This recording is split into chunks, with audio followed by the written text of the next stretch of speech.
El Consulado de los Estados Unidos en Mérida continúa apoyando a quienes tienen que viajar por alguna urgencia al vecino país, aseveró la cónsul Courtney Bell. Sí tenemos y siempre hemos tenido durante la contingencia servicios de emergencia.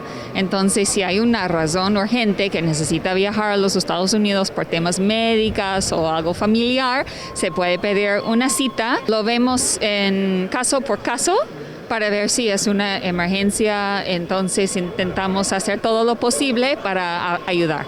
Se autorizaron diversos permisos para viajar por alguna emergencia hacia los Estados Unidos. Sin embargo, no se expiden visas con fines turísticos ni recreativos. Si requiere viajar por alguna emergencia, puede agendar una cita al teléfono 9999 42 57 00. Con imágenes de Juan Velázquez, César Gómez, Teleyucatán te informa. Teleyucatán te informa.